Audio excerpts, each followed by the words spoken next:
2 دقیقه حواستو بده به من. میخوام یه ترفند معاملاتی و برخورد سوم به خط روند بهت یاد بدم که تو معاملات خیلی میتونه بهت کمک کنه و سودای شیرینی باهاش میتونی از چارت بگیری. خیلی هم تکرار میشه این الگوی چارت، بهش میگن الگوی تصفیه حساب. ببینید من اینو تو کانال عمومی هم چند بار براتون گذاشتم، حالا نمیدونم بچه‌ها دقت کردن یا نه. دو تا برخورد اول که ما ازش خط روند رو ترسیم میکنیم، یه برخورد سوم رو نگاه میکنیم. اگر 2 لگ یا بیشتر با اندازه‌های مساوی به این نقطه سوم رسیده بودن، الگوی ما تشکیل شده. چجوری معاملش میکنیم؟ ببینید مثلا تایم فریم 3 دقیقه سلام یه اینگلف نزولی زده، ما اینجا رو میتونیم سل بگیریم، سل میگیریم اینجا رو. استاپمون هم میتونیم همین محدوده اینقدر اندازه اصلاحمون خلاص 35-40 پیپ میشه، ما هم همینقدر میذاریم.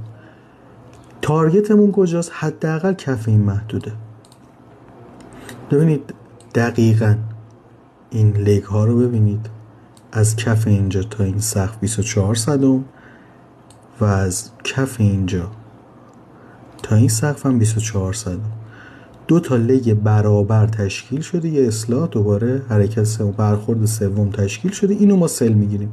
حالا ببینیم برخورد چطور بوده و معامله چطور پیش میره دیگه. حداقل تارگت ما اینجاست، حالا بیشتر هم میتونه باشه. این تارگت رو زد و حالا پایینتر هم میاد در ادامه.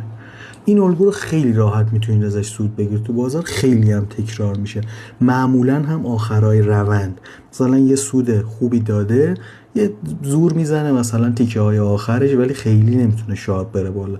اینجوری میاد لگ های برابر تشکیل میده و بعد هم روند برمیگرده. اینو میتونید شما سلش رو بگیرید. اگر سوالی داشتین حتما توی کامنت ها بپرسین که رفع اشکال بشه.